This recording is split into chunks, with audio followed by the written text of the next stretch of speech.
Hello everybody and welcome to a review that is a week overdue. I'm sorry, the hotfixes last week meant that all the replays were deleted and I just had an exam today, which meant that the review which was supposed to be scheduled for Sunday was cancelled. So here we have it finally, the Italian Tier 8 MBT, which now sits in the French dealer, the C1 Ariete, a tank that a friend of mine who has now departed from us, Arcangelo, loved. He actually hated it quite a bit. It's a tank I've really enjoyed. It has its own fun and unique play style, and it's been an absolute blast to play, really.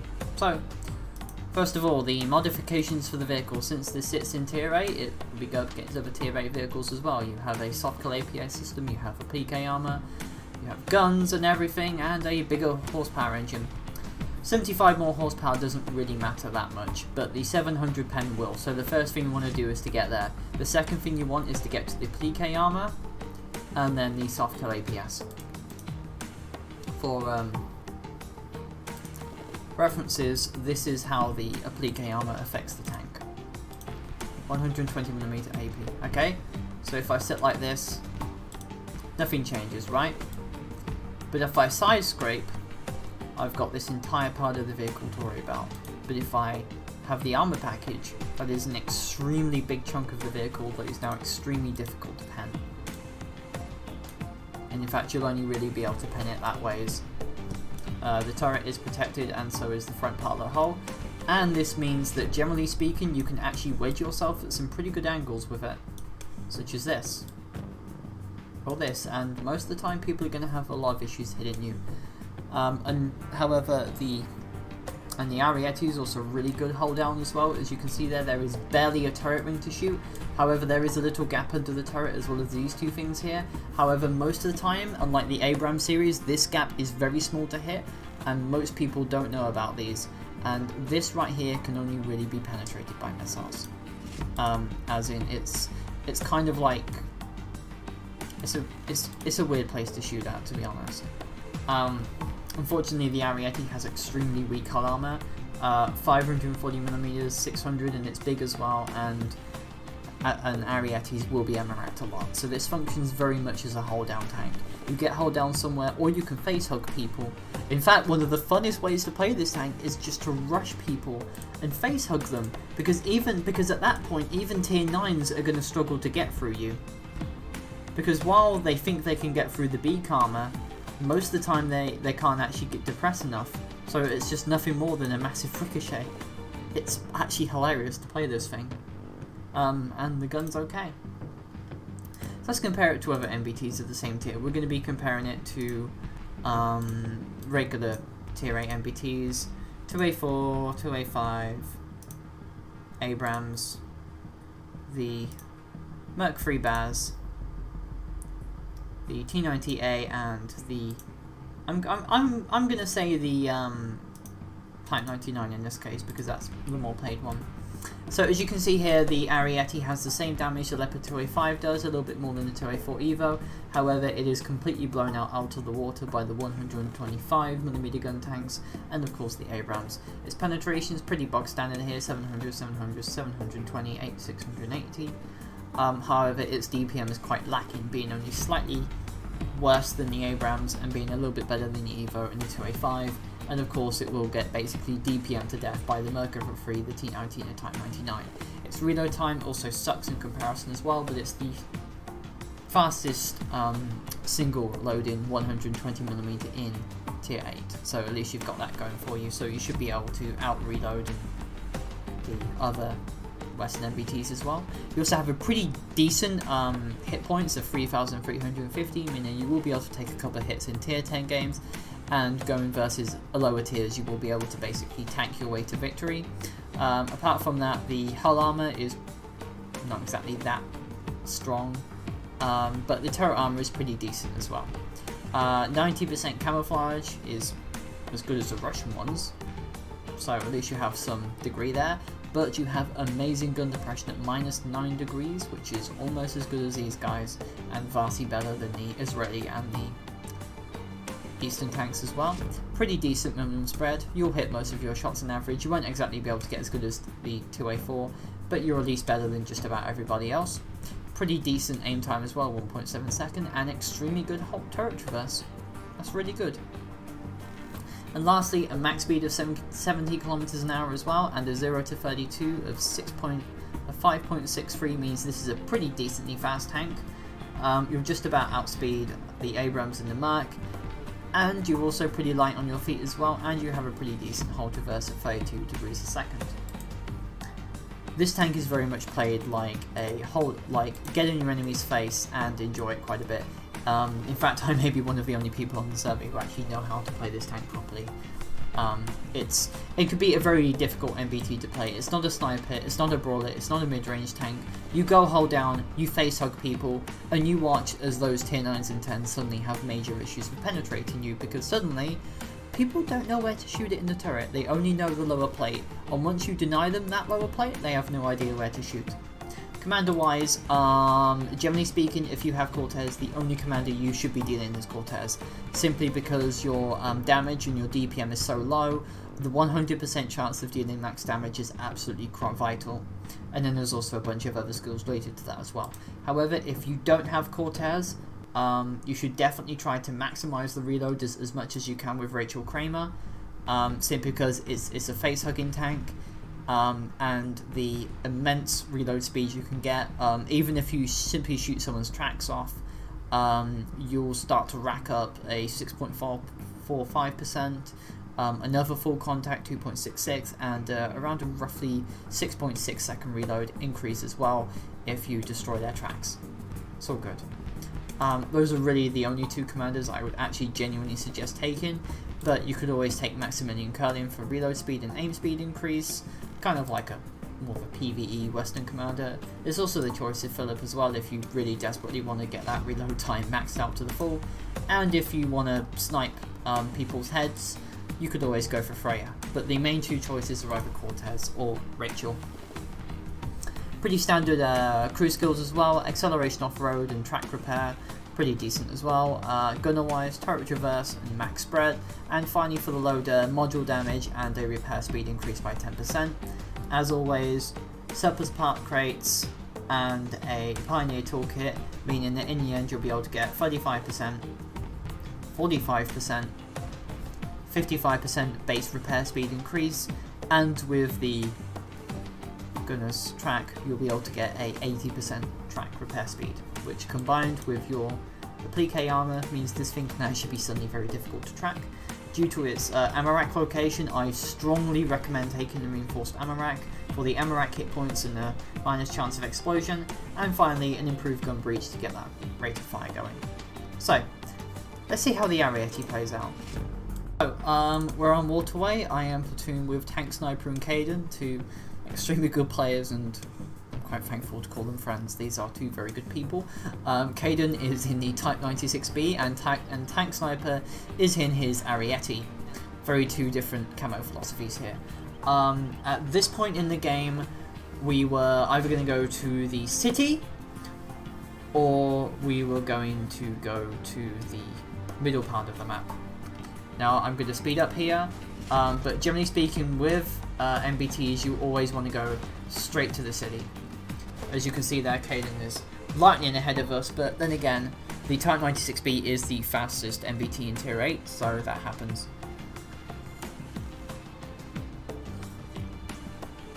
Now I do end up screwing up significantly in this match. The Ariete is not a brawler, it's not a DPM or a DPS machine. You take your shot, you get out. But there is a bit of free damage on this part here, as you can see. Unfortunately I do bounce on him for some awkward reason. Caden gets that Merc. Well, he wanted to shoot it, but the Merc got him first. Tank Sniper here showing you how to correctly play one go hold down. And I'm going to shoot this guy in the tracks. However, I start taking quite a few hits from him. This was a pretty hilariously significant screw up on my part. So that's not what to do with an Ariete, by the way. But hey, he's dead. But we did have Alicia drop a shot on us. Okay, I'm now on 732 hit points. Game's going well.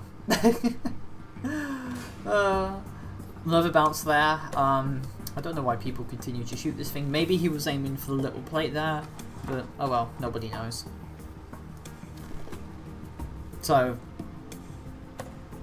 at this point, kind of wondering. I don't think this game is going to go very well. We've all taken significant damage at this point. Now, there are a couple of options available to us. We can either pursue the rest of the enemy forces, which might be a bad idea considering we're all on really bad hit points, or we can cap. I decide to go with neither.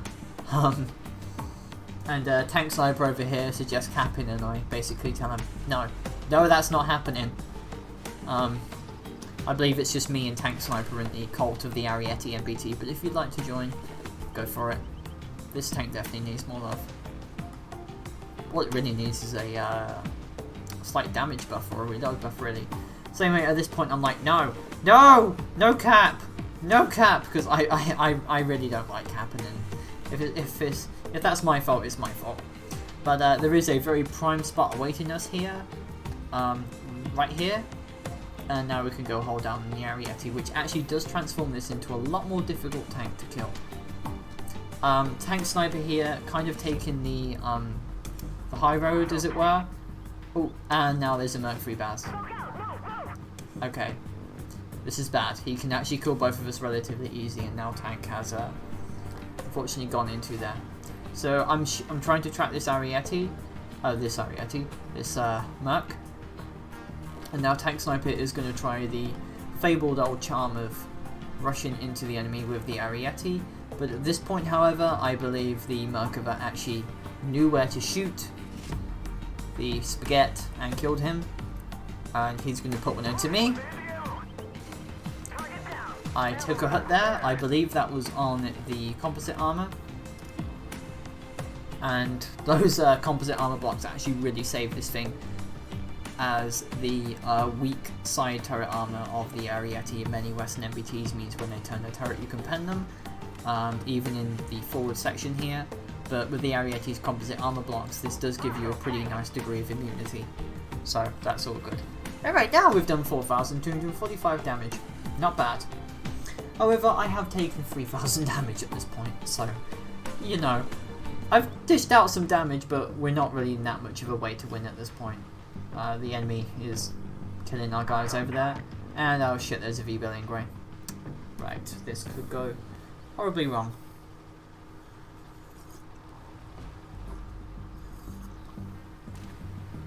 Unfortunately, I missed the Ingray, and now Mercury 2D is still capping. 100 seconds to go. However, at this point, I don't really think it's going to go very well. Another bounce. I believe that was from the Sprint or the Assaulter. Kind of unsure to which is which. Oh, A-Ram spotted. Ow. Glad he didn't pen me there, because even a HE round would have been absolutely disastrous. Okay, so there's still some things to be taken off at this point. Basically, the best place for me to be in this map is to be hold down.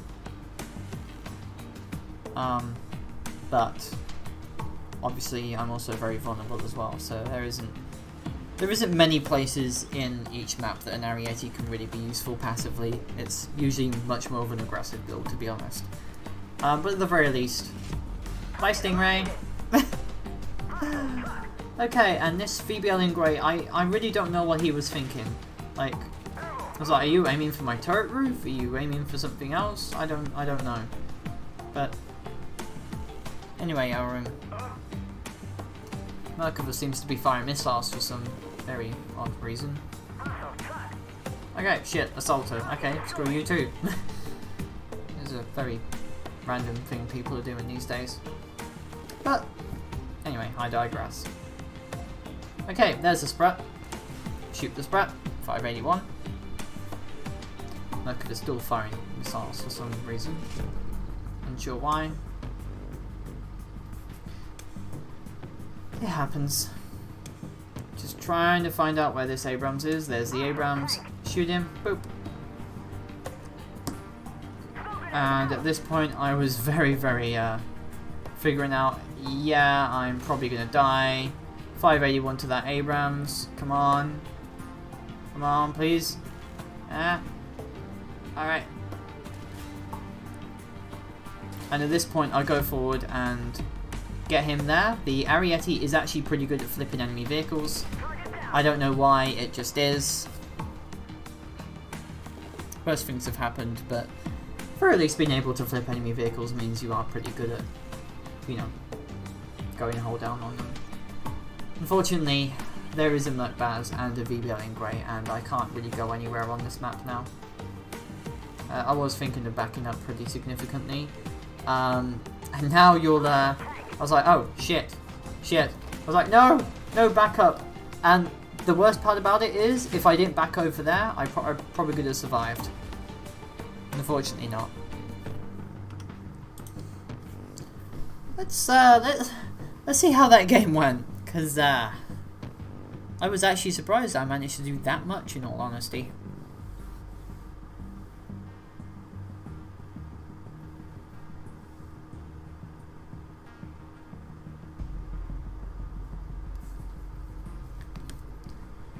Good things come to those who spaghetti. And while I could have maybe done the same damage, I don't think I would have been able to bounce as much. The Ariete, like the T-Series, has pretty well armoured side turret and a small turret ring. Like the Western tanks, it has pretty good depression. It's still a fun tank, and I can't really imagine having as much fun in another vehicle. What the hell did I put this game? Waterway, there we go. So in the end, I did 8,453 damage. Loads of damage done. Top of the team as per usual, all three of us. Potential damage done could have been 9,600. Some assist damage, but I blocked 7,000 damage. Oh. You think that was a lot of block damage? Let me show you another one. So, another game, this time with Tank Sniper and Capian. One of the strategies for this map is, if you're in a hold down vehicle, usually it's better to go towards the island. Even if you can just go hold down on your end, you can at least deny the enemy from a short route to your cap. However, it is significantly easier to defend the north side of the island rather than the south side, as the north side, people can have like a depression here to shoot them, whereas on the south side, usually it's better towards here. So there usually has to be more of an active push from the south side to this rock. There are a pair of Terminators on the other enemy team. I am not looking forward towards killing them, as they have unmanned turrets and missiles. So I'm going to have to be creative here. If I was in a Leopard or an Abrams, the weak hull armor and the weak gun and the weak turret armor would mean engaging them is not an option. If I'm in a T-Series tank, the lack of gun depression means I won't be able to shoot them. So I'm going to have to come up with something creative here, and I do later on in this game. And in fact, this is probably going to be one of the more amazing bounce damage games you might actually see. So, there is quite a lot of stuff going on in this game. Love your jubbly tea. I actually take my tea black, no milk or sugar if you're ever looking to get me one. Anyway, bunch of enemy tanks here. Now, the VT5 is actually gone down to the other side of the map, which means I can push up here. Now, this is where knowing what you can do in Ariete pays off. Because now I have my hold down position, and if the enemy wants to engage me, they're going to have to come to around here, and our team can now shoot them. So all I have to do is just to stay here and wait. Now, Terminator coming up. I do a little bit of a crap aiming on my part, and this Type 99 does come up. Now at this point, I don't aim for his track as I should have done. I did try to aim for his ammo rack instead, and it unfortunately didn't pay off. Boop. 581. Again. And we are pretty safe and secure from people trying to flank us from behind at this point. So, yeah. It happens. So, taking a more aggressive position on this part of the map at this point. The enemy is still there, and a mistake would actually be to reverse and try to let our tank destroyers spot. As for now, the enemy is pinned down, so to speak. So if we can keep them pinned down, we won't win, We won't kill them, but we'll be able to stop the Type 99 and 2 Terminators from getting to our side of the map. And for the fact that it's basically cost us 2 tanks for free, that's not a bad thing, not to mention the fact it's 2 Terminators, both of which could be used elsewhere basically. So that Terminator is moving up as well. I believe these are a pair of Ramkas. Yes, they are. Okay, this guy's moving up. So you see me here, I instantly deflect. While he could actually shoot me here, if I go in the diagonal line, he can't pin my side armor. If I forgot this composite. Sorry for the stuttering, by the way. It does actually get kind of annoying. And the hull armor becomes angled and protected as well.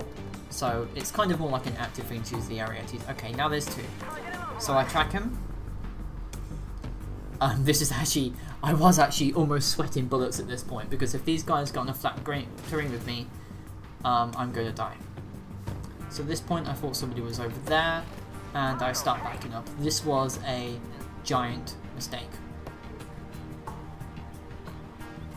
As now that Terminator can definitely go places at this point. So, fools me, if I knew this was going to happen, second thoughts, I definitely would have literally just stayed right here and shot them. While our team can shoot them, it's just a mortar, and so he can't really do much. So for now, I'm trying to side scrape in this. Side scraping is better with the Ariete because of this here, which protects this middle part of your tank. And now that Terminator is, I believe he's firing regular missiles. Okay, he's backing off, which means he's probably reloading, which means I can now move up again. And now they have a Terminator on that side as well. Shit.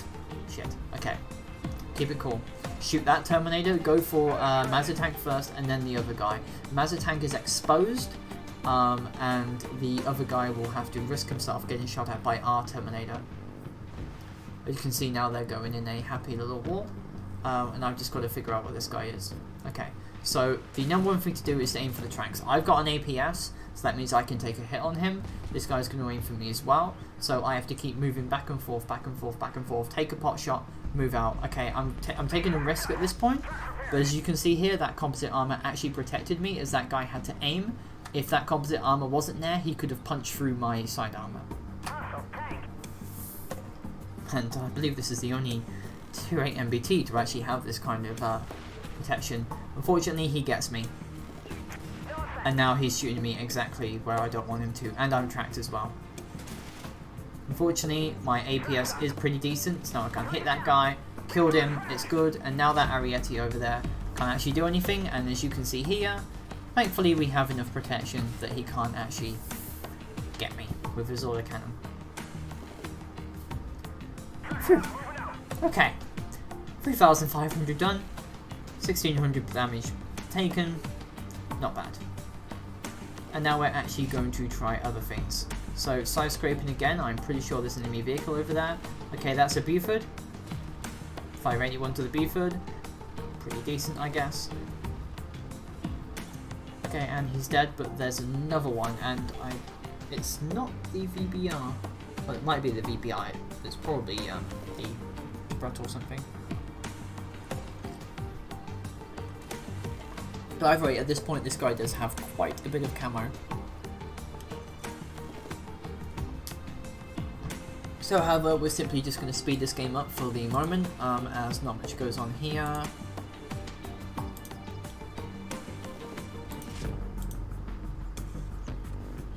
Kind of wandering around down here, and Tank Sniper is asking me to kill that VT5, as the VT5's fast reload means you'll be able to kill Tank Sniper in 2 hits. So, spread over there, guy shot me, and thankfully using Cortez means I can take that spread out, the VT5 out. The VT5 engaged me correctly, shooting me in the tracks, but his lack of hit points meant that whatever he did was basically a no-show in the end. Okay, now I'm moving up again. Ow. That's a ST1. That hurt. And at this point, even though I do have hit points to send at least a couple of shots from them, the game still isn't over. We could still lose a pretty decent chunk of our tanks at this point. So I take another hit and Marat goes down, And if you're wondering, you do end up having a 9-second reload, and I do end up pumping a couple of shots into the smoke over here. 581, 581, 581. Kind of normal, really. So the southern part of our team is starting to move up. Tank Sniper is actually going to engage that VBR over there. Plot twist, they literally just sit there in a Mexican standoff, even though the other VBR has vastly more hit points than he does. And due to my much lower reload time, I believe I actually popped all of my kits in this match.